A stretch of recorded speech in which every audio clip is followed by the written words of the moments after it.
so this is a series I decided to create, partly because I think it's interesting for people to learn about other careers. Because we all get to that point where we might want to change, or we might want to grow, we might want to do something different, or we might be stuck. And I think we'll learn from the experiences of others rather than being lectured to by someone like myself. So as you know, we've got enough people join now. So what we'll do is I'll start introducing our panel members today. I'll start from my screen, which is the top left. And as I do that, I will hit the record button. So firstly, let me introduce Asim, who's on my screen, the top left. Asim Saleem is basically someone I met via a group called Meetup. And I think you were doing a group at the time called IT Jobs. Yeah, Sydney IT Jobs. Sydney IT Jobs. And yeah. Which is, I mean, first of all, very generous, because you're basically helping people with getting a job, specifically IT. And that's your experience. You had a few different people participate, and you asked me to speak at that group. And since then, obviously, you've gone quite a varied transition, quite a varied number of companies within the IT space in Sydney. You're originally from Pakistan, Asim, is that correct? And you told me that you know, the tradition of Pakistani fast bowlers, you can still bowl at 135 kilometers an hour. Yeah, up to 2 years ago. Yeah, up to 2 years. Yeah, I did like with the speed gun, it was 135. Yes, which is impressive. I mean, that's like most pace bowlers can only get there in their peak. And I won't probably say how old you are, but you know, I don't think I ever probably broke 110. Not that I'm the same size as you.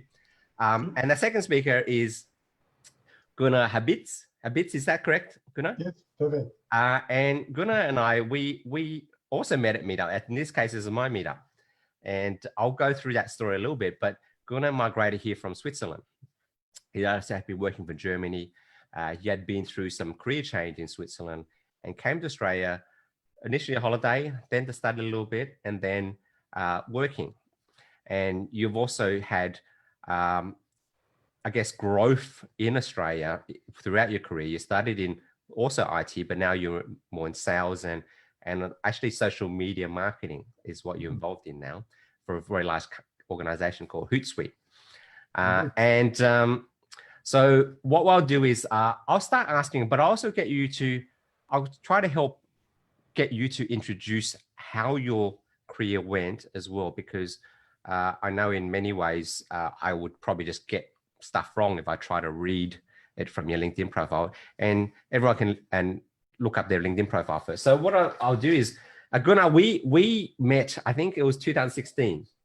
Yes, indeed. And you've been on holidays for Australia for a few days originally, and then you started studying. And I think, was it your third day in Sydney?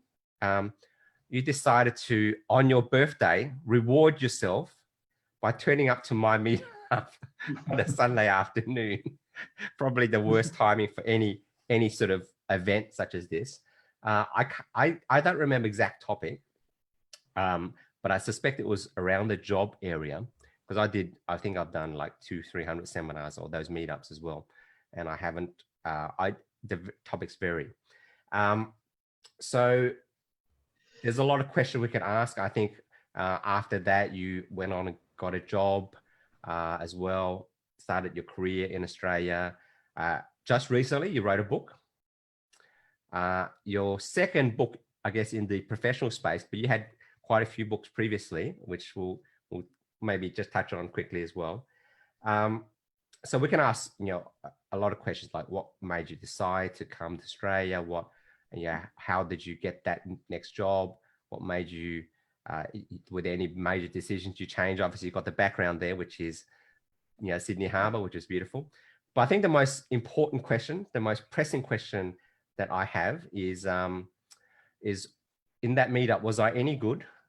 No, that's a good question. Was it the best meetup you ever attended, basically? For your birthday, as a present. Thank you. Let me start it the other way around. So indeed, I've been working in Switzerland and before, and also even in Germany. So I studied computer science, but I realized I might not be the best programmer in the world. And I've been more interested in all the solutions around that, how people are using IT. So then I became a solution consultant when I moved to Switzerland, to Zurich in HB, up to marketing, sales, and sales leadership. But then came a corporate redundancy that can happen after 16 years. And what can you do when you have basically 3 months free, January, February, March? From a European perspective, you go down under.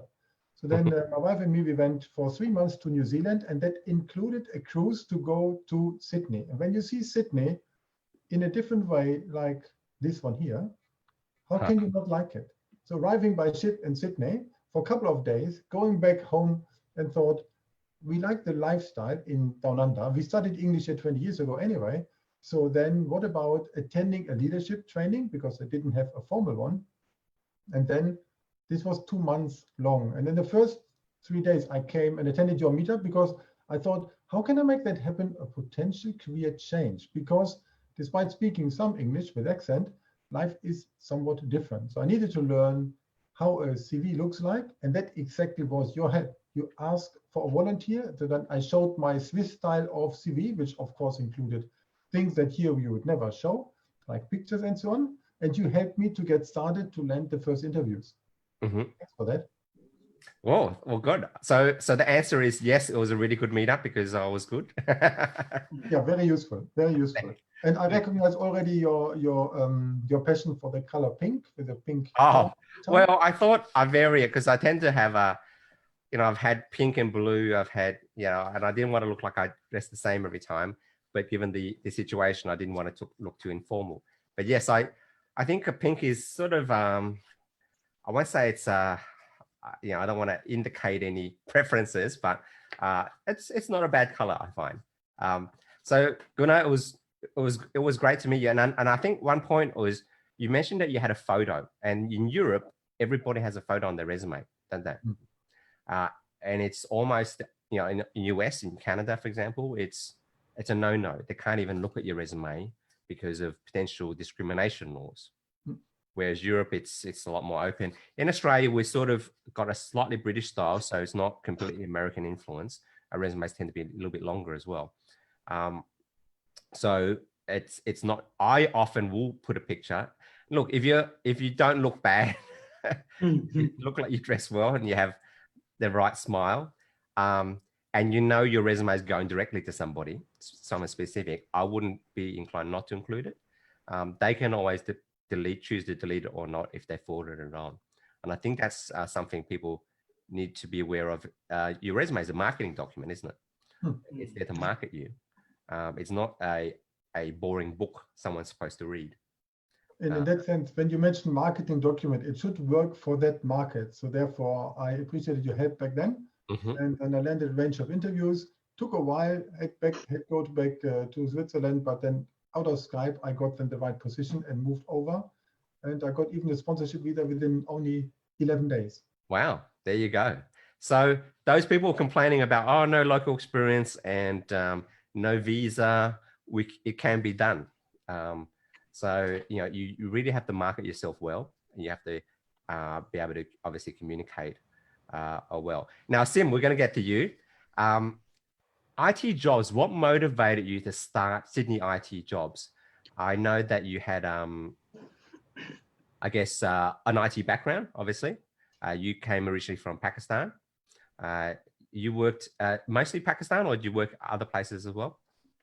No, I give you like a intro. I actually started my career back in Pakistan in 1998. I started with one of the Chamber of Commerce in Lahore, which is part of in the Punjab. I worked there for around 4.5 years before I moved to Australia.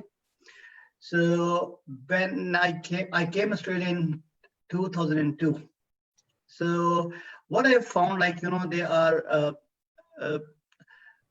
not much directions were available at that time. So people, they were looking for the job. They didn't have like a career guidance. They didn't have some opportunity to grow as well. They don't know who to meet and at what time they need to pitch in, their the correct information and what are the market dimensions are and how they need to present themselves. I've been from 2002 to 2008, I was monitoring this for a long time. And I've seen a lot of people, they've been manipulating, those new immigrants in the market, like, they were low wages and victimizing them by working for free just to get the work experience sort of thing. And I mean, I heard a lot of stories. I mean, I was also one of the victims where I was working around 70 hours a week with one of my uncle. And he was giving me around $300 a week for 72 hours of a week. So it was like literally $3.50. So I started like my career back in Australia from 2003, where I started my first job from TPG. I'm very enthusiastic IT person. I cannot live without IT, to be honest. Cricket and IT goes to. So it was like in 2008, I started like this platform, Sydney IT Job. So I had like a mission to help the immigrants in the IT space to get the job into the market, just to give them the information, just to train them, just to mentor them, tell them what they need to do. And I mean, it's a very early stages of like my career in Australia, like 6 years. I still say it's a very early stages, but what experience I have learned over the years, so I started that.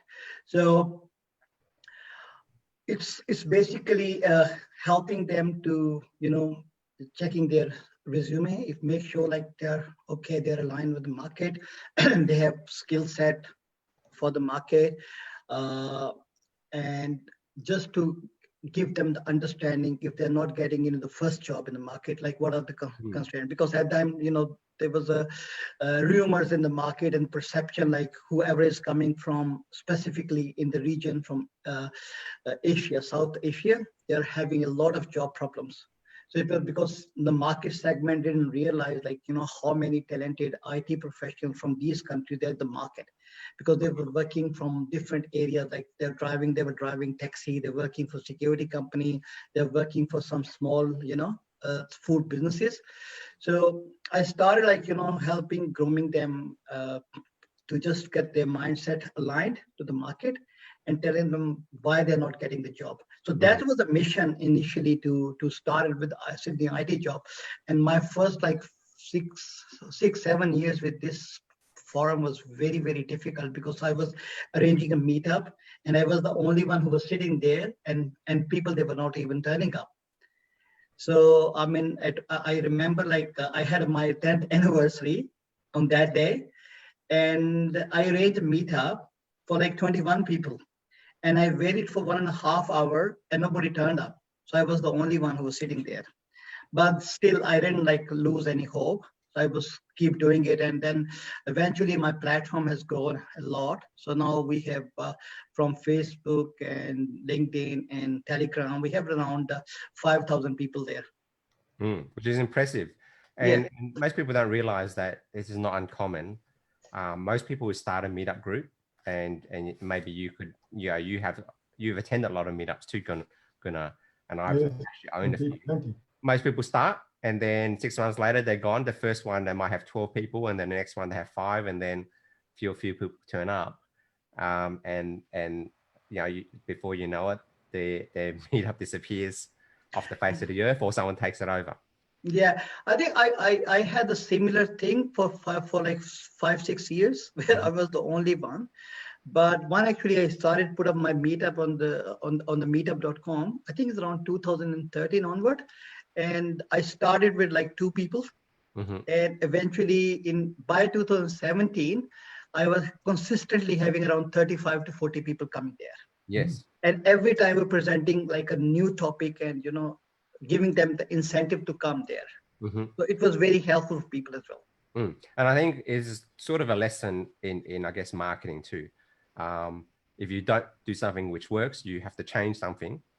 And it's the same with resumes, and I love resumes and how you approach the job market. And I think a lot of people, they sort of miss that they have to actually improve things. And the advice you always get is not always the same or always good. Now, I also want to cover this idea that, we've sometimes had 2 tracks. Now, sometimes the track is we're in one country and then move to the next, or we were doing one type of job and to the next too.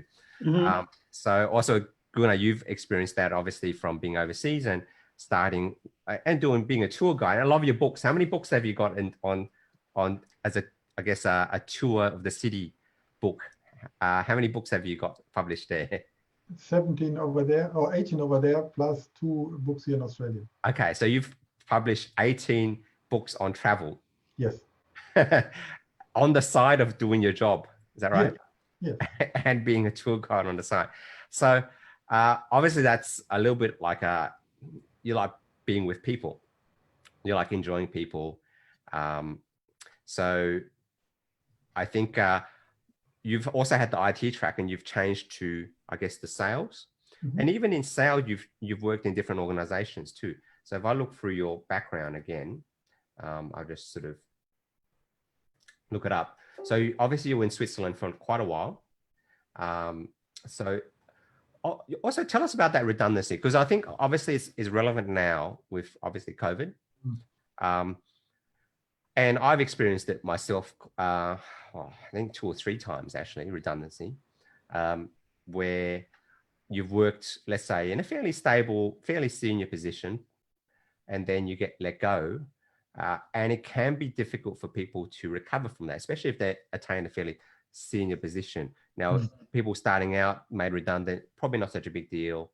The person's still young, people still think they can teach them things, so they get employed. But once you learn a few things, it can be a little bit different. So just let us know what, I guess, and you wrote a book on this too, Lessons I Learned. Would you like to show it, or is it going to be problems? Okay, so all right, so the green screen's blocking it out, so put it close to, Lessons I Learned. So you can get that on your website. What's your website, by the way? GunnarHabitz.com.au, or we can type it in. So you'll type it in the chat. Make sure you put it to all panelists and guests, actually. So the book looks like this. Yep. Lessons I Learned is basically collection book of 11 authors who share their stories, whatever different stories they are.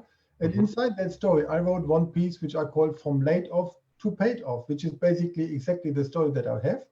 Good. And it started after 16 years in the same company to find out the company was split into 2 pieces. And then I thought it's obvious where I go. But at the end, the result was being in the smaller one of those 2, the number of management levels have been changed. And I got a message that the journey will not continue with me. So the first thing what I really learned about this, and I will correct everyone who would tell me I was made redundant. No, the position was made redundant. It was, in my case, was unfortunately a time that many of roles were already clear. There was not very much open in terms of free that I could take something else. But so therefore I thought it was a kind of a chance to explore something else. And instead of doing the same similar provider, maybe direct competitor, that would be not that suitable, I thought, why not to do a massive change and find out what are the options. So then I created, for me, a kind of a journey, and that is exactly what I also wrote in the book. That's basically across 7 types of stations that I went through. And funny enough, if you name them, they're all ending up in one same kind of game. Because first, I needed to face reality. I will be out of job. So I need to care for the family, all of this one, where many people go into a shock for finance, for pressure, for mental health, for whatever. That was a big one. And it needed to take, after 16 years, time off. So welcome to reality, and then the time off. Take the R, take the O. But then it's a question, what alternatives are there? Alternatives in the sense of, would I do the same of the same, or do I become self-employed, or whatever would it be? So that would be A. And then I thought I need to deep dive and find out who I am. What do I want to do in life? With the middle of 40s is the question, can I really do a big change? Or do I want that? What about the family? So then that was a kind of a deep dive. And I thought and realized, for me, I would love to do a management training, leadership training. And Australia is known for good education. It is one export factor. So that was something like I said, to add on the mastery. But then, of course, I needed to have actions. I need to go into activities to put something on to get back in track. And you helped me on this thing. And then after a while and learning how that all works, then I came into welcome back to the paid world. There I take the P. And if you connect all those 7 letters, it says roadmap. And that's exactly what I wrote about, because if you describe a job search as a journey, sometimes you travel somewhere and you explore and you don't know where you're heading to. But job search should be better planned in that sense. So therefore, the roadmap is a kind of a trip which has a target, which has timelines and has activities, milestones to achieve this. And that exactly is what I wrote in that book. So it's called roadmap, is the way how I would describe all of these 7 steps. Okay, interesting, because I think when people go through a redundancy, it is a significant journey for people, and it's emotional journey, and it is this field of I need to make some money, especially if you have a family or a mortgage. But you took the opportunity to take some time off and think about it, didn't you, Gunnar? Yeah. So I think, I mean, even if it's a short time, I think that the shock of it, because I think what I've found is even if someone like myself can find a job fairly easily, it's still a little bit of a surprise, especially if you don't expect it. So there is a little bit of a shock factor there that somebody, shouldn't react to too much and therefore make the wrong decision. And I think it's tempting to just make a decision, try to get anything, and then almost short sell yourself as a career as well, and not really decide which direction you want to go in life. And Asim, I think you had a slightly different story where you've been in Australia how many years now? About 20 years almost? Yeah, 18 years. 18 years. Yeah. You've been here 18 years, but you've also, you've worked in a lot of companies since then. I think it was like 13 companies or 8 companies since then. 17 companies. 17 companies, sorry. I had a number. So you obviously you've done a lot of contracting, IT contracting. For a while there, you didn't have a job specifically. You drove Uber for a bit. Yeah. Tell us about that experience. Now, I joke about this sometimes in my seminars where I say, people often come here and they might have 3 degrees, but you end up, with a taxi driver or an Uber driver with 3 degrees. Okay, so it might not be the education that's the thing. On top of that, you have 4 master's degrees. That's him. So 4 masters, not one. I don't even have one. I started one. I didn't just bother finishing it. You have 1, 2, 3, 4 master's degrees. 2 in Australia or 3 in Australia? 2 in Australia, 2 from Pakistan. Okay, so 4 master's degrees, and you had a time where you had to drive Uber. Tell us about that experience and what brought on that situation.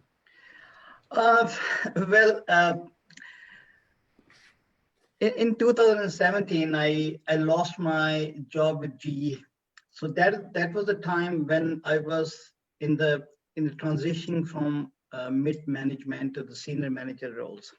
Okay, and all of a sudden, GE decided to cut their staff from the APAC in the operations delivery space, and they give like 3-month notice, and I couldn't actually get a job for like around 10 months. Okay, and I was thinking like, what I'm gonna do, because like my CV was good. I was speaking to recruiters. What actually I haven't not done, which I will mention shortly. I was speaking to a lot of my friends because I have a very diversified friend circle working in a different area and different skill set and different companies. So they had a good context. But at that time, nothing was working. And what I did not realize when I was working in GE, that I mean, becoming a part of like a snobbish class with some sort of attitude, behavior issues, which was not coming up at that point until unless I finished GE and then started driving the Uber. So Uber was a very good experience. I mean, it was frustrating at the same time because I was meeting with a lot of people, and some of them, they were really very bad, in terms of their behavior and attitude. I mean, what I actually learned out of that was a big thing, and it was people from the different mindset and how to be calm when you're dealing with the some sort of arrogant and nasty people, and how to bring patience in my personality, because I didn't have like patience. From work point of view, I had some, but from my personal life, I didn't have a lot of patience. So it actually taught me a lot of patience.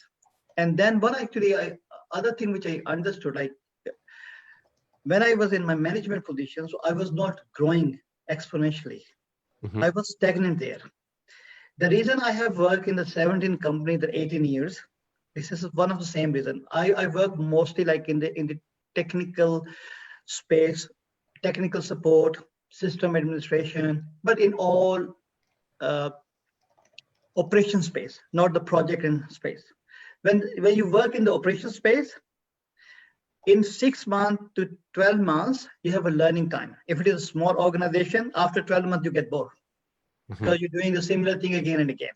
And most of the companies in Australia, they are not investing a lot of money in the career development for people. I mean, they have a slogan, they have a tag, but they don't actually spend money. Okay. And I mean, for the last 4 or 5 years, it's happening quite free. I mean, it is happening now, but before that, people in the company, they were not investing money. I mean, if you're doing something by your own, and this is why I have involved in studying. I started like in 2005.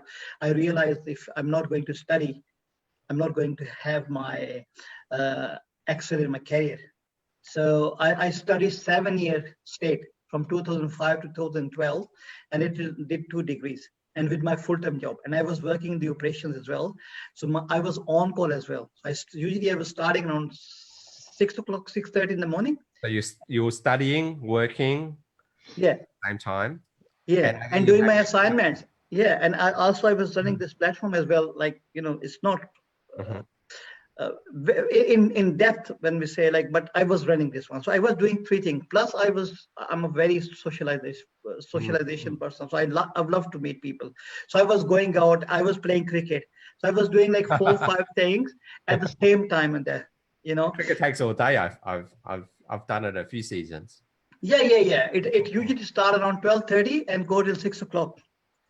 So, and I was crazy about cricket. So it was a learning for me from the career pathway from the Uber. So what my takeaways are, because I mostly talk about the takeaways. Whenever you do anything, it has a takeaway. You have a plus and minuses and everything. If you take a positive takeaway out of what you have done, leave the frustration and emotional part aside. But what the positive thing you can take from that? So if you work like in the security, it doesn't matter. If you work in the Uber, it doesn't matter. If you work in any industry, it doesn't matter. If you detract from your professional career to something else for some time, it has a learning. So use those learning tags in your professional career, and eventually it become a cushion for the growth. So from Uber, I really learned patience a lot. Now, if somebody, in the workplace, if sometimes having aggression or whatever, I don't care. I said, okay, thank you, don't worry about it. Now, here's the thing, I guess a lot of people, let's say in a situation right now, who might not be getting the job, having a job, and maybe they'll be a little bit long-term. It will take a bit of time before they get the next job. Do you recommend for them to do something like Uber, or just keep busy, or the study, or what would your, I guess, prescription is? A general prescription. I think like one of the important thing is you should not stay at home. You should be doing anything. Okay. If you get an opportunity to do the volunteer, you do it. Volunteer with any of the company, you do it. If you get to drive Uber, you do it. If you have to even deliver pizza, do it. Because what happened when I got my first job after like around 10 or 11 months, in the interview, they asked me, what you've been doing for the last 11 months. And I said, oh yeah, I was driving Uber, but I was also upgrading myself. So I was doing studies and whatever. So with your other working responsibility, like, as we mentioned, you need to keep growing. You need to keep analyzing the industry, how the industry pathways are, what you can do to achieve something in your career. It's not like you just switch and then you move away. You don't switch. You run like a parallel, like the rail line. You just, but rail line never met. But you have to meet both of them. You need to intersect at some point. Okay. You learn your technical skill set, you learn your behavior, you learn your business, whatever, and then you do your work and also learn from there. And then use that to build up your career. So this is what I did. I understood. And I think in many ways, that's what you did, Gunnar, isn't it? You sort of did some bit of study, started looking, improve your prospects. You didn't have the visa. Exactly. I only had the sponsorship visa, which is today is even more difficult. But what I learned about it beforehand, out of Switzerland, to find out which would be an ideal institution to do a leadership training, because the Australian qualification framework is nice and well standardized. So then when I realized in a short period of time, I won't do a bachelor, I already have 2 masters, sorry, not 4, but at least something. Then an advanced diploma level would be great, but many providers offer this. So I spent a couple of days to find out which is the right institute, so that I wanted to ensure that there are not people always from the same company, what I had in my in-company training before, but a very high level of facilitators and of the content providers.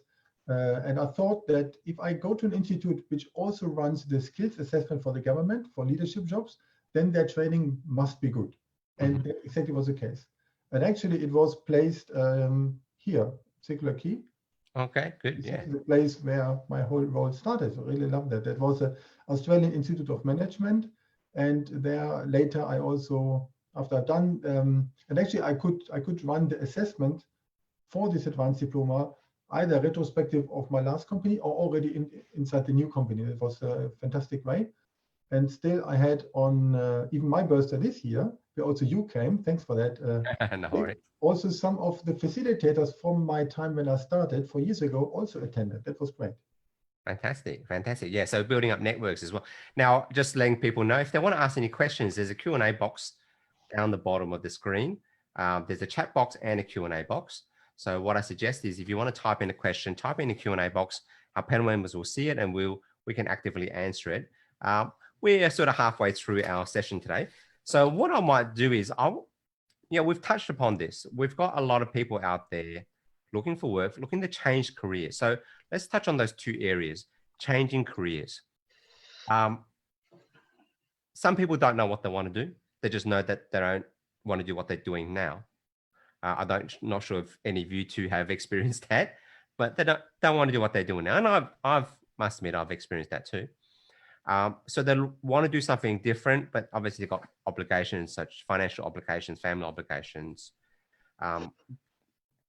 But also it can be tough, right?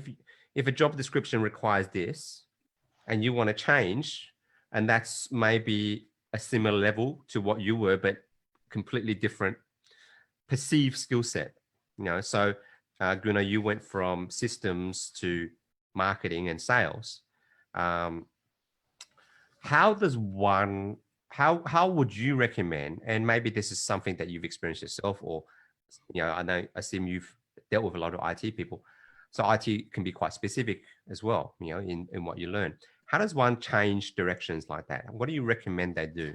So if I may start on this one, because as you mentioned already, my travel background. So I worked when I've been as a student, I've worked as a tour operator, and I thought travel might be also a good way to be fully employed, but IT was a bit more trendy at that time, and that pays more. So I thought it's kind of changed. Is there a chance to get into the hotel business, for example? I wrote 2 hotel books, so tour guide books about hotels.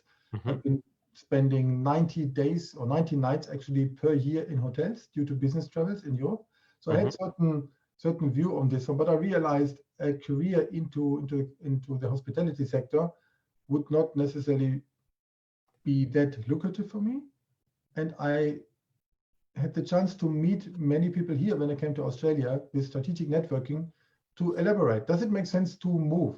So the best way how to do is not just to think, I will have to work in a hotel as a hotel director, but of course I need to then start more from the bottom, but simply meet people from that profession. Ask them the question, not to tell I need a job, but ask how they do. I could always, given the book writing experience that I have with hotels, I could get some kind of knowledge sharing how it works in other countries and so on. So that's how I came into that play and realized that the only role I can imagine for me in a hotel is a hotel guest. okay, I need to pay. I don't get paid, but at least that I kept it on that way and did not change the career. But on the other side, when I moved from IT, from a more technical part into the more people part on marketing and then sales, then I got a lot of passion in this. And I spoke at that time with product managers. I spoke with marketing managers, with CMOs to find out what skills are needed, what is the gap that I have, and how can I imagine myself being in that role. So that makes sense to talk to some. And what I learned here in Australia is that strategic networking is possible. It's much easier compared to Switzerland, where people are more silent and more close and not too open to talk about these different type of topics. And the networking events in face-to-face, of course, but also now in a virtual way, they help to exchange thoughts and build relationships. So attend events, meet with those people. And I think sometimes people, especially, maybe from overseas where the culture might be a little bit more silent and hard to get people to open up. If you buy someone coffee, generally they'll accept, as long as you're enthusiastic and actually pay for their coffee. But generally people are willing to help you. You're not threatening them. Don't go there just to ask for a job, because then it's like, well, I'm just going to waste my time. This guy just wants something from me. But express interest. Ask them about, well, how do you get into something like this? What's good and bad about it? And I think a lot of people don't perk up and do that. Asim, is there any other examples? Now, someone's actually asked the Q&A box, and maybe this would be a good opportunity to tie that in. So this person is working as desktop support officer. How can they move their career towards relating to the cloud, which I know is a big thing now, cloud sort of services. So you can answer that question, or perhaps just broadly answer that question on terms of what would they do if they want to change direction they're going. Yeah, okay. I think one of the important thing which I have seen with the people, especially with the coming from the overseas, okay, from especially in the South East Asian market, they have a lack of clarity what actually they want to do in their life. Then they have a lack of interpersonal skill set. Okay, the communication is, they don't know how to communicate, how to articulate the word, okay, how to summarize their skill set. They are mostly relying on the model, like they have education background, they're very good education background. They may have worked in big companies in their country, respective countries. If they don't have a market exposure, international market exposure, like India, they have a market exposure. So a lot of international companies, they're working there. So if they move from one country to another country, like Australia, they have a less friction here. Okay, plus they have good contacts in the industry as well. You see, like, I give you an example, like some people, they are working like Infosys. Infosys is also working here. Some working is TCS, like Tata Consulting. They're working here as well. They're bidding here. They have a lot of work here. So they find the balance here, okay? Because their mindset is already developed in the local market because they're supporting Australian culture there. But those countries where in Australian market is not playing a big role, like Pakistan, I take an example. People, they are just relying on their local market skill set and local experience. Like if there's the company, they're working for a company, say they got 5,000 users, something like that. They think it's a big company, but they don't understand that actually how they're going to market their skill set in this market, because which is entirely different. Okay. And now coming back to the changing of the career, my example is I was a mathematician when I started. Okay? And math is like one of my major subject. But I realized at one point that, if I'm going to sit in the math, I end up having like a professor or something. They didn't want. I wanted to have like some sort of dynamic stuff. The other thing was, my ultimate goal was not only work in IT, but also going into the senior executive management as well. Okay. And this was a big hurdle in this society specifically, because I really didn't have that sort of vision mindset, and it was a political role. So what I did, I I set like parameters in 2011. Okay, that this is where I want to achieve, where I'm heading towards, and these are the goal I'm going to achieve. And I started working on that. Like somebody had like put like they're a desktop, they're working the desktop and they want to move into DevOps and cloud. So desktop is very closely related to the cloud anyway, because cloud is sort of same technology which is not on the premises, they are just sitting somewhere else, but you're doing the same support. Okay. Mm-hmm. So there are a lot of like, usually you find a lot of resources in the market. Okay.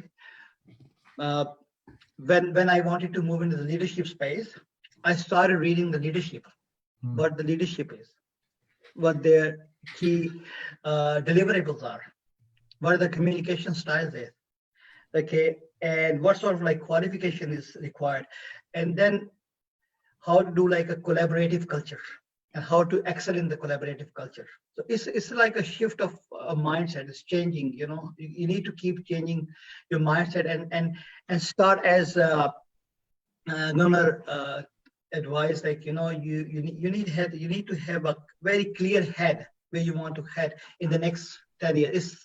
You think on this way as the organization thing. They have a short-term planning, they have a long-term planning, and they have a very long-term planning. And then they align their people from the short term, medium term, and the long term. So similar mindset, you have to keep it. You have resources available. You have a job market analysis. Like if you go to the seek.com or something like that, you go to Career, Jora, Indeed, or LinkedIn, you know, you can actually find it where the market is heading. Okay, and for how the market had transitioned over the year.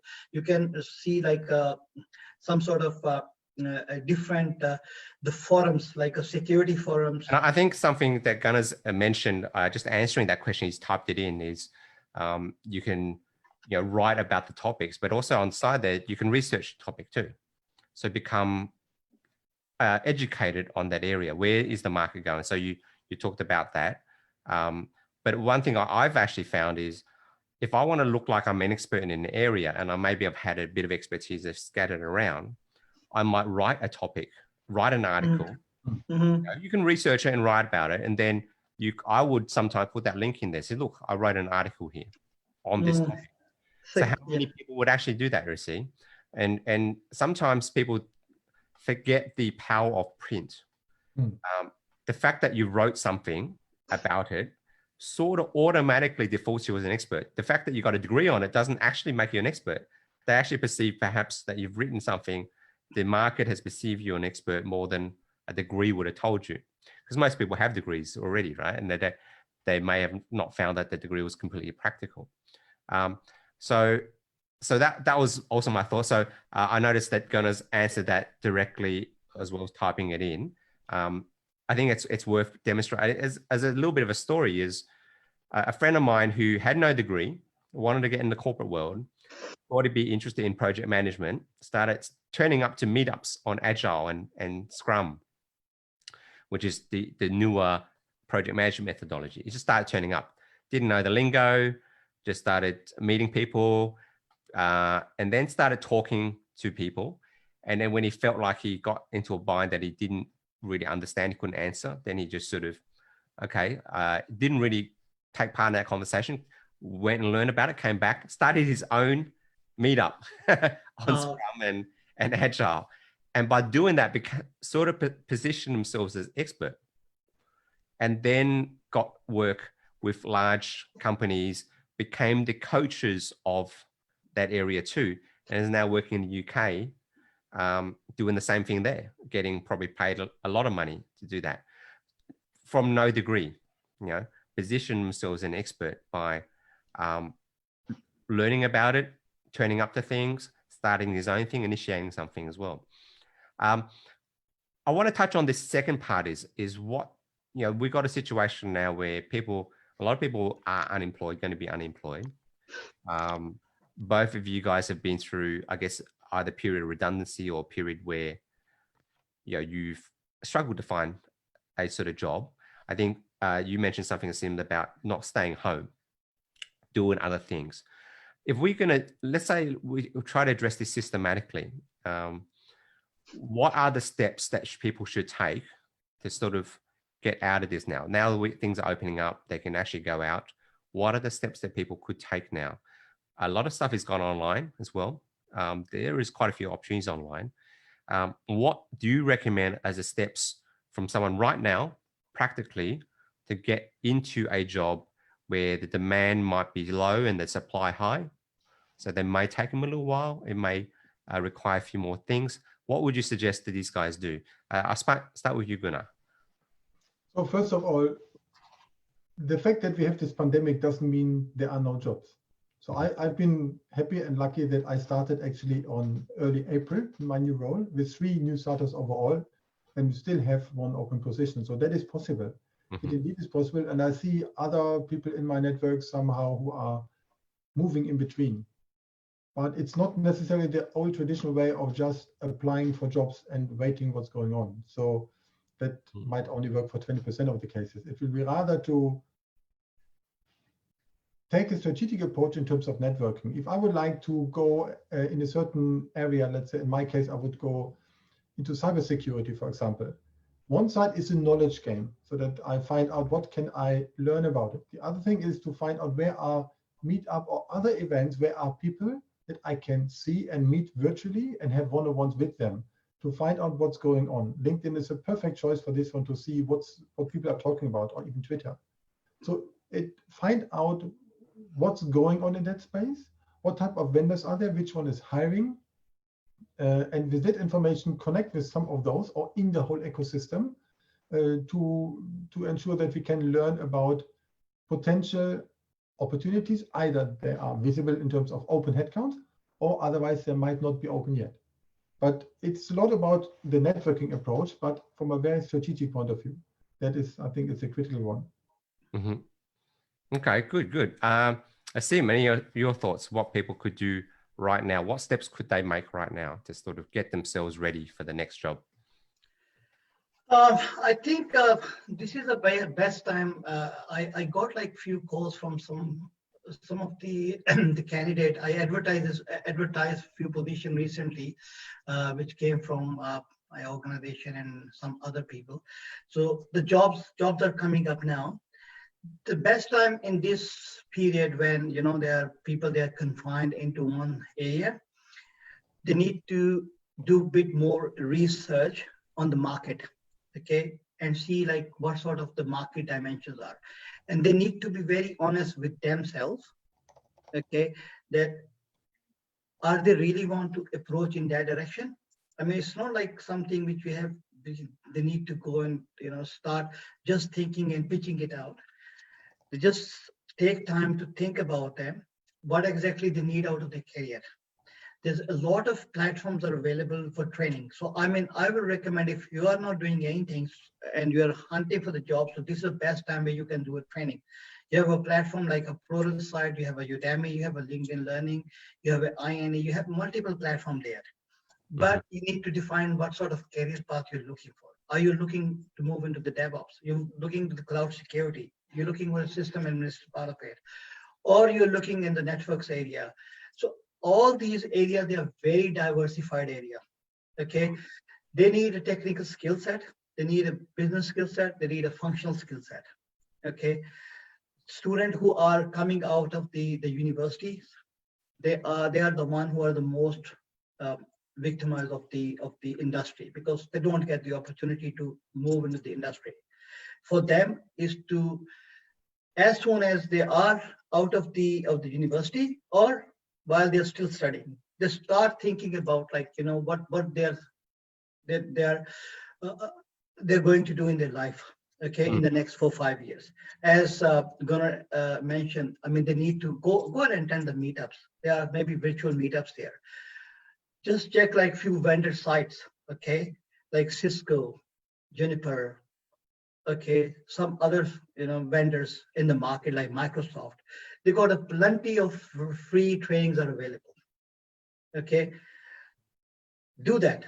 LinkedIn, I think also, as I mentioned, is actually, because you can do events on LinkedIn. They've got LinkedIn Live now as well. I think because it's international, you can actually search for a lot of these events on LinkedIn. internationally as well. So the timing might be a little bit different. It's from the US or Europe, but I think there's a lot of opportunity there. Yeah, you're right. So it's basically, I think when you say like a strategic move, so first you need to understand how actually you define a strategy. So what's like, what step you have to take in the systematic order. So I will definitely ask people to, all the candidates who are coming, from different area and they want to switch career, or they want to do something, they just write down on a paper, okay, what they want to achieve. If somebody want to move into the business space, or somebody want in a technical space, and then put down like what sort of technical paths are available in the market. And then they need to do the assessment of themselves, whether they are introvert, they're extrovert or not. So they want to work as a team, or they want to work independently. If they want to work independently and they're not a part of a team member, then they need to choose something which they are not interacting people a lot, like programming sort of thing. But if they are they are extrovert and they want to communicate with the team, and they are very good team members and they can lead at some point, then they start coming the system admin, business analyst, project coordinator sort of thing, then eventually the project manager or operations. So these are the areas they need to start focusing. First, they need to understand themselves. And I think, and understand self, I think is important. There's a great book called What Color is Your Parachute? I'm not sure if you heard it. It's probably the biggest selling job search career book ever. They republish every year with some new statistics. And they have this method where basically at the first stage is actually finding out about yourself, finding out about those preferences, finding out about those transferable skills that you have. And I think transferable skills is important. We obviously got technical qualifications, but I know, Gunnar, you study leadership, which is more of a general skills, not necessarily, some people say it's quite specific, but it is a broad skill you can apply to any job, any organization. What about this question? I just wrote this in there. What if somebody wants to change what they want to do completely? Any thoughts on that? Any thoughts on if I want to change something? So first of all, we do not know what we don't know. So then the question is rather, how would I know in which area it might be interesting? If I would like to go back to software development instead of software sales, the skills that I've had when I learned that in 20 years ago, I can forget about it. So that is not needed anymore. I would rather try to find out in companies which are in that area. If I would like to change completely my career and say I would go into to become a business consultant on a financial aspect without having too much about it on my CV, that is possible as well, but I need to have very good analysis what these type of roles would normally entail. What is a customer profile that I would need to attract, and to make this assessment, then compare, as Asim mentioned, about this own analysis. What is it what I can do? What can I use in terms of transferable skills, and what can I also try to learn to shorten a gap? Very critical point here is not only the skills, because it's also the attitude and the culture. You can train the skills when you are there. So when I moved back from hardware into software as a software engineer from the background, I needed to change and upskill me a little bit. But the mindset and attitude from a cultural fit that already has been there. There's also another point when we talked IT beforehand, also on your side, Asim. So when somebody is would like to go in a different roles in the IT, it would be good to understand the whole market, because I think that's, and just cutting quickly off, I'm just wary at the time, but that's a very good tactical, specific tactical thing. We've got about 6 minutes. What I want to do is I want to open up to any questions. People can ask their question. Please type in the Q&A box. We'll continue to chat while that's happening. But I guess, there's a tactical thing, and we covered this a little bit. Find out which area you could be interested in, talk to the people, find out more about it. What if I don't know anything? Like, I don't know what I want to do, or I know it's quite different. Let's say, but I don't, as you said, Gunnar, you don't know what you don't know. What is you've changed your career. What was your process? And Asim, I don't know if you've done something similar. I know you said you love IT, so obviously you've been in IT. You've had some shifts along the way. But I guess if I touch on myself quickly, and as I said, type in your questions in there. I studied a degree, which I hated the least. I had no idea what I want to do. I just thought I'd studied something. I studied economics. Was I ever going to become an economist? Well, economics really didn't qualify me for anything. But I started doing that and I fell into a job. So I fell into a job and didn't sort of work my way and discover what I didn't like more than what I liked. There were obviously things I liked and what I didn't like. What I did was I did stuff on the side. And I think all of our panel members here have done stuff on the side. So if you do stuff on the side, what I found is I started liking things like public speaking and such. So being on the side, I did that for free. I did hundreds of seminars, and you turn up to one, Gunnar. I did it for free. And I found that I enjoyed doing something like that, and therefore I turned up. So if I try to ask the question out of the box, what is your advice to, let's say, a younger you or younger someone like you who may have gone the wrong path and now are thinking about what they want to do in life? What is your advice to someone like that? Me or Gunnar? Asim, you go. Okay. See, I have recently did my NLP practitioner training.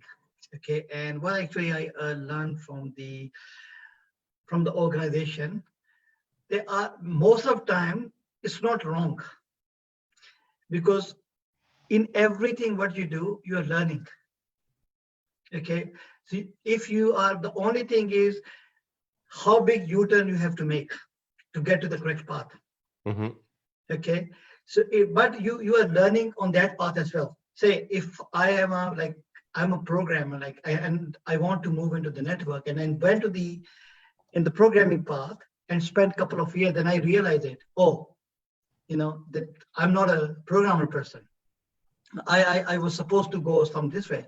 That's fine. Using the similar path, using the similar technique or mindset, just go to the different directions.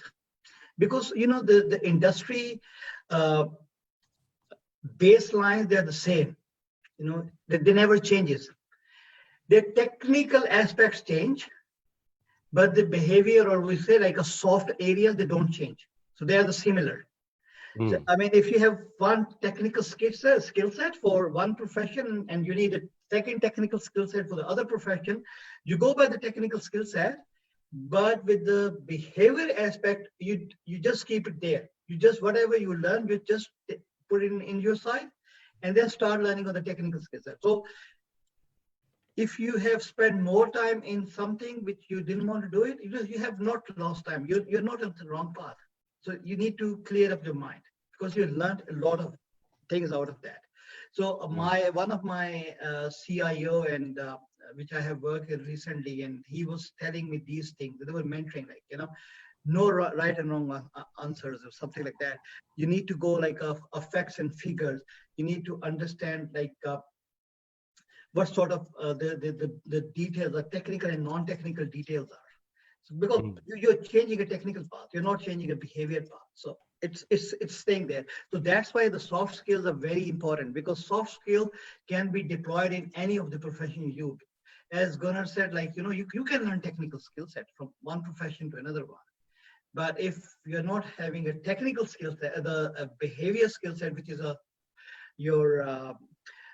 communication and non-technical skill set, if you are lacking in that one and you have gone too far away but you didn't want to do it, then it's very hard to come back. Mm-hmm. Yeah, so it's again like you just think all the time that, okay, I have done something which I should not be doing it. Just put a cross there and start again. Mm-hmm. Don't think too much that I have lost time, because you have not lost time, because you have gained something out of it. Mm-hmm. Yeah. Understood. I'm just wearing the time. We're at 7 o'clock right now. So anyone want to ask any more final questions, please type it in the Q&A box. We've had a couple. Okay, so what we will do now, I'm going to give you any opportunity for final words and anything you want to say at the end. I see Jane has just joined us. Hi, Jane. We will replay this on the Facebook. I will send you a message privately, Jane. So we're just near the end here. So yes, Jane is just said hello. Jane, maybe you'll come on next time. We're going to interview some more people again. Jane Jackson is a career coach who plays golf as well, like myself. And one of them, our guests has, Jane has said, very bad golfer. One of our panelists has mentioned Toastmasters. Look, that's definitely a good thing to do. And I think it helps people overcome the initial fear. If you worry about networking, that's a good thing to do, because in a way it gets you out of your shell. And most people, and I learned I enjoyed public speaking, but I was nervous at the start, like most people. And in fact, the more nervous you are at the start, my belief is, and this is me training a lot of people on it, the more nervous you start, the better you'll get at it. Because the reason for the nerve sometimes is you have a standard up here, but you're down here, and you imagine up here, but you know the gap is so large when you turn up. The guys who are naturally good at certain things, they don't get much better. And I think it's similar for networking. The guys who are naturally good at chit-chatting, they may get the job at that lower level, but because they never improve, if you look at a lot of people in senior positions, they network, but they're not necessarily natural at it. They're not there sort of joking with all the boys and girls all the time. They're actually more, I guess, learned in that skill. So we're just a little bit over now. So any final things you guys want to mention? As I mentioned, I'll be putting this on my YouTube channel and Facebook, so you can review this. But any things you want to mention, guys, about what you do? I know, Gunnar, you've got a new book. You've mentioned that. Asim, do you want to plug your IT jobs group? How can someone join that? I think you've got a Facebook page. Yeah, just tell us about that. Anything that you like to talk about? Asim, you go first. Yes. Yeah, okay. Thank you. Okay, the thing is, I mean, from this platform, I just want to advise for everybody who's going to watch this the video, that there are a few key skill set you need to work on, which is not a technical skill set. It's a non-technical skill set. It's a behavior or function, which I say like a soft skill set. You need to first understand, like, you need to work on the communication. What you say is really what you want to say, or you're saying just for the purpose of just saying. You need to have your facts and figures. You need to have some analysis. You need to improve your interpersonal skills and also you need to make sure what sort of personality type you are. You want to coordinate with people, you don't want to coordinate with people, or want to stay alone or whatever before you do. And if you are, you're stuck somewhere, seek help. Don't worry about it, okay? Just find people. Maybe if you are approaching to 100 people, you get help from 2 people. That's enough. I think if you get 1% help from people, it's good. And don't give up. Join the meetups, join the channels, join the technical, non-technical business discussions, understand how the business is evolving, because eventually you need to work out your career growth with any company or yourself is all financials. So if you understand the financials and the business, you're not going to fail. Thank you. Great. Thank you, Asim. Gunnar. So yeah, a couple of words from my side as well. So what I learned is talking to people into the strategic networking. But although there is a huge portion of the hidden job market which can be elevated to this one, be also ensure that all the material that you have is working. So that thanks, Dick, for your help on my CV back then. Actually, thanks to Jane, now that she's in the call, for her help in helping my cover letters back then, which has been needed at that time. That is very good. And what helped me a lot is to talk to people who went into some similar situations to learn from them. And that exactly is the story that I have in my book, on that side here, that I wanted to take the position of I explained as someone who already went through a redundancy. And in that sense, maybe some others get some type of inspiration from that. I learned a lot from, I bought books in that range as well. And when you are in a story and you see someone who already exceeds or already achieved and made a big move, that helps a lot to also put their own energy and find the confidence in order to go on such a journey. Fantastic, fantastic. And I guess final word for me, I've put in a Facebook group for a career focus, job seekers and professional development. There's also a LinkedIn group I put in there, my own personal website, and also a YouTube channel, which I will post on a little bit later. You also get to see some of the previous interviews I talked with 2 recruiters. This is our second career, I guess, a career journey series. And next week, I'll be doing a different series, a different video again with different people. Thanks again for joining. And yeah, I just want to thank everyone for being here today. And I guess making it engaging for us as well, asking questions, being involved in the panel. If you want to thank our panelists, please type in the chat panel.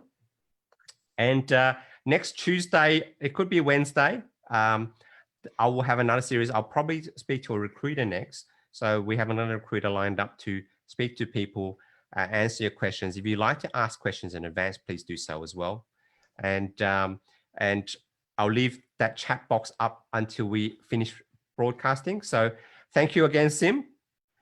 Yeah, IT Jobs, it's Sydney IT Jobs Facebook group, is that correct? Yeah, Facebook group, yeah.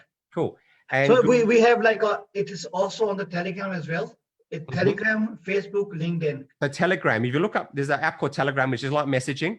I know Asim puts a lot of jobs on there as well. So vacancies for jobs, is that correct? Yeah, vacancies there and also industry information. Yes, so industry information, vacancies. If you're looking for work, you can do that. And Gunnar, you have a meetup group called Social Selling, is that correct? Yes, Social Selling Sydney. That's my passion, to turn conversations from the online world into a tangible outcome. Great. And I have actually a bunch of meetups. Yeah, and actually, Dick, having this group and writing about this topic every Monday, that got me my current role. Okay, great. Fantastic. And I've got a bunch of meetups. If you want to see both the entrepreneur and the job career side, just join the primary meetup that I post on, professional development and speaking meetup group in Sydney. We'll be doing live events again soon now that we've opened up. And I'm usually in venues around the CBD and Haymarket as well. So thank you again. And thank you, Asim. Thank you, Gunnar. Thank you very much, Dick. Thank you, Gunnar. Thank you, everyone. Okay. Enjoy. Right. Bye-bye. Bye-bye.